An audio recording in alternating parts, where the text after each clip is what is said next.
Hello friends, good morning everybody. Welcome back to my YouTube channel English zone 3.5 में आप सभी का स्वागत है। तो चलिए फ्रेंड्स, आपको जैसे कि पता है, आप चैनल देख रहे हैं इंग्लिश जोन 3.5 में।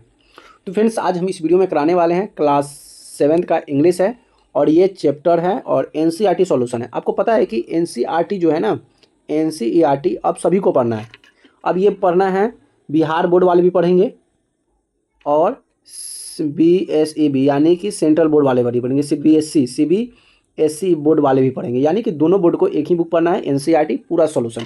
तो ये दोनों के लिए हो सकता है, बिहार बोर्ड के लिए भी होगा और इंग्लिश बोर्ड का यानी कि सेंट्रल बोर्ड का, CBSE बोर्ड का भी होगा। तो भाई सभी के लिए मोस्ट इंपॉर्टेंट है, एनसीईआरटी सॉल्यूशन होगा।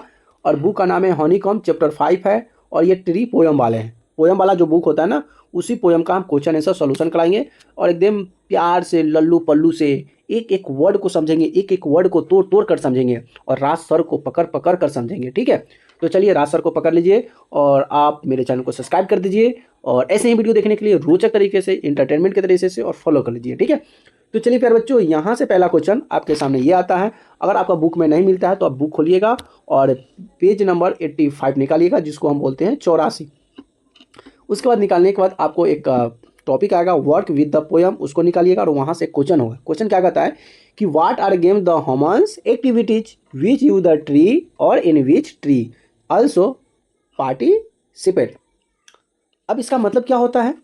तो इसका मतलब होता है कि वे कौन से खेल या मानवीय गतिविधियां हैं। व्हाट गेम्स ह्यूमन एक्टिविटी, वह कौन सा खेल या मानवीय गतिविधियां हैं जिनमें पेड़ों का उपयोग होता है। विच यूज ट्री, विच यूज ट्री जिसमें पेड़ों का उपयोग होता है, और यानी कि या इन विच ट्री ऑल्सो पार्टिसिपेंट, या जिनमें पेड़ों के उपयोग किए जाते हैं। बताइए ऐसा कोई गेम है, खेल है, आपने कभी खेला जिस गेम में पेड़ों का प्रयोग किया जाता होगा, पेड़ों का यूज किया जाता होगा? बताइए ऐसा कोई गेम है तो चलिए इसका आंसर भी हम जान लेते हैं। आपको नहीं पता होगा तो आंसर भी हम बता देते हैं। आंसर हो जाएगा कि the tree are use make 3 houses, swimming, swing, play and the hide and seek to get shade in the summer. कहता है कि पेड़ों का उपयोग ट्री हाउस बनाना, मतलब पेड़ का घर बनाना, झूला झूलना, लुका छुपी खेलना, गर्मियों में छाया पाना, and to the campus parties of the winter to get the fruits and wood from the many more things. अब देखो पेड़ों का कितना प्रयोग आ गया। पेड़ों से हम लोग छाया में रहते हैं, पेड़ों पर झुलवा झूला यानी कि झूला झूलते हैं, पेड़ों पर लुका छुपी खेलते हैं, जिसको हम लोग अपनी भाषा में दुल्ला पाती कहते हैं, वो झूलते हैं। पेड़ों की छाया में बैठते हैं, ठंडी ठंडी हवा खाते हैं और पेड़ों के पत्तियों से हम लोग क्या करते हैं, आग जलाने का काम करते हैं। एंड गेट फ्रूट, फल, पेड़ों से हमें फल भी देता है और लकड़ियाँ भी प्राप्त होती है और भी अन्य कारण हो सकते हैं। तो आपको पता चल गया कि पेड़ के क्या क्या कारण हो सकते हैं। प्यारे बच्चों, आपको बढ़िया समझ में आ गया होगा। चलिए क्वेश्चन नंबर दूसरा है। थोड़ा सा क्वेश्चन बड़ा देखकर डरना नहीं है, क्योंकि राज सर यहाँ पे आपके सामने बैठे हुए हैं। क्वेश्चन कहता है कि tree are the made of no shade in winter. वाह, ये तो बात सही है। इसका कहने का मतलब क्या है? कहने का मतलब ये है कि इन पंक्तियों की, इस पंक्तियों की तुलना करें और ठीक पहले वाली पंक्ति से करें। क्या है? ठीक वाली पंक्ति से करें। What does the means content of the word immediately before, पेड़ are make to no shade in winter. मतलब सर्दियों के समय में क्या होता है, सर्दियों के समय में पेड़ जो है छाया नहीं देता है। क्या करता है? पेड़ छाया नहीं देता है। क्या है कि वृक्ष जो होता है ना, सर्दी काल में पेड़ छाया नहीं देते, क्योंकि मौसम धूप ही नहीं होता है ना, तो ठंडा मौसम में तो छाया आपको दिखाई नहीं देगा। क्या होगा? दिखाई नहीं देगा। ठीक। दूसरा कहता है कि tree are 4 apples grow on the pears, do you agree one purpose the tree in the heavens fruit, do you thinks line humus solution. दूसरा पंक्ति में करा है कि पेड़ सब या तो नाशपाती उगाने के लिए होते हैं, पेड़ सेब या नाशपाती उगाने के लिए होते हैं। क्या आप इस बात से सहमत है कि पेड़ का एक उद्देश्य फल उगाना भी है, या आपको लगता है कि यह पंक्ति हास्यप्रद है? मतलब ये कहने का मतलब है कि क्या पेड़ से सिर्फ फल उगा सकते हैं? क्या आम उगा सकते हैं? क्या एप्पल ही उगा सकते हैं? क्या इसके अलावा कोई पेड़ का काम नहीं है? और डू यू थिंक्स, अब सोचो और इस पंक्ति पर विचार करो कि ये पंक्ति जो कर रहा है, इस पंक्ति में आपकी क्या राय है। तो हम क्या करते हैं, पहली पंक्ति का जवाब देते हैं। पहली पंक्ति में पूछा था कि वृक्षों को शीतकाल में छाया देनी चाहिए, नहीं देनी चाहिए, इसका तात्पर्य क्या है। अब इसका थोड़ा सा ध्यान समझिएगा। देखिए, during winter times make the use tree wood the built fire to free warm. कह रहा है कि सर्दी में हम गर्मी महसूस करने के लिए, आग जलाने के लिए पेड़ की लकड़ी का इस्तेमाल करते हैं। And is summers times with the need protection from the sunlight, tree provide a cool shade. गर्मी में हमें धूप से सुरक्षा की जरूरत होती है और पेड़ ठंडी छाया प्रदान करती है, इसीलिए the make the shade winter, इसलिए हमें उसमें छाया की जरूरत पड़ती है और हम लोग छाया में रहना भी पसंद करते हैं प्यारे बच्चों। चलिए दूसरा का हम जवाब देते हैं कि we tree make fruits hide their seeds make the more trees.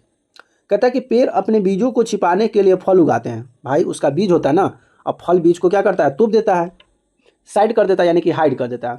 And fruits are the food for us and we this line the harms trees left fruit grow and the them's people who eat the fruits grow the beneath them.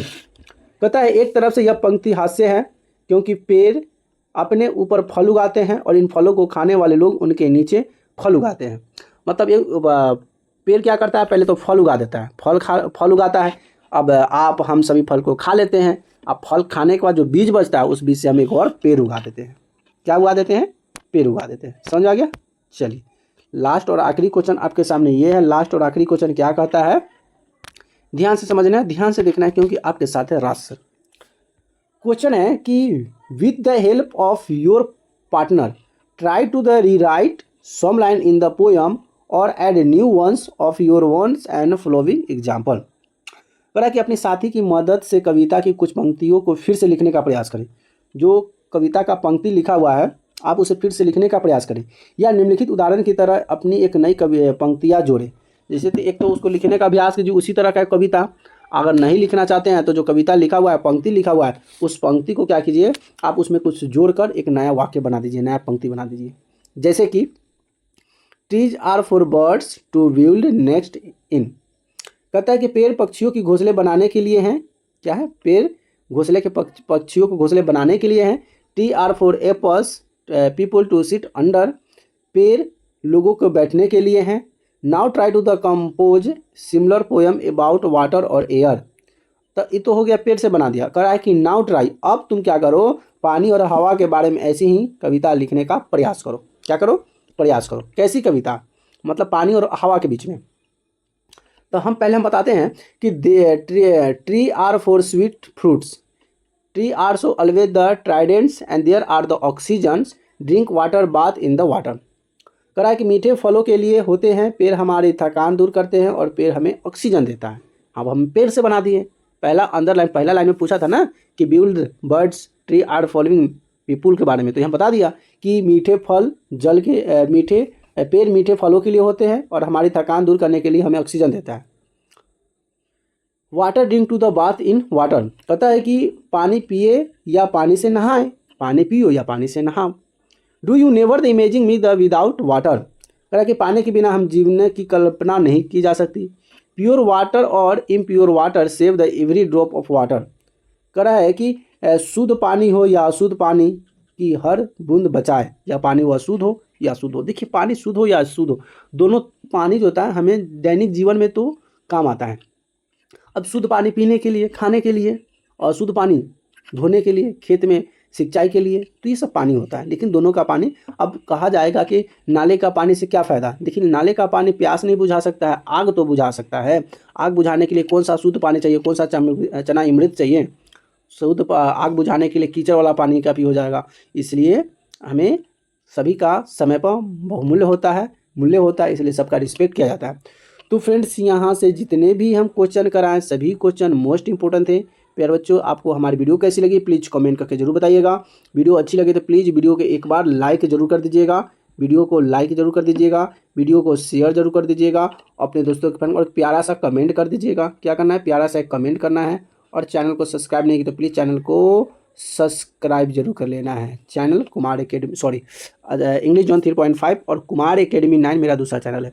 और कोई बच्चे सिर्फ अगर आप SST का पढ़ना चाहते हैं, जिसमें सिर्फ एसएसटी रहे, जिसको हिस्ट्री पढ़ना है, ज्योग्राफी पढ़ना है और पॉलिटिकल पढ़ना है, क्लास 6 से लेकर क्लास 12 तक के जितने भी बच्चे होंगे, तो उसके लिए हमारे चैनल है एसएसटी मास्टरमाइंड। आप उसका लिंक डिस्क्रिप्शन में देंगे, आप वहाँ से जाकर उसका डायरेक्ट वीडियो पर जाइए और वहाँ सबका प्लेलिस्ट बना होगा, क्लास 6, क्लास 7, क्लास 8, क्लास 9 सभी का, और उसमें हिस्ट्री, ज्योग्राफी, पॉलिटिकल सभी का क्लास है। आप जाकर वहाँ से देख लीजिएगा, मज़ा आएगा करने में, और सब फ्री ऑफ कॉस्ट है, कोई पैसा नहीं लगेगा, कोई चार्ज नहीं लगेगा। तो जाइए देखिए और अपने भाई को सपोर्ट कीजिए। ठीक, तो फ्रेंड्स फिर मिलेंगे नए वीडियो में नए टॉपिक के साथ, तब तक के लिए जय हिंद, वंदे मातरम।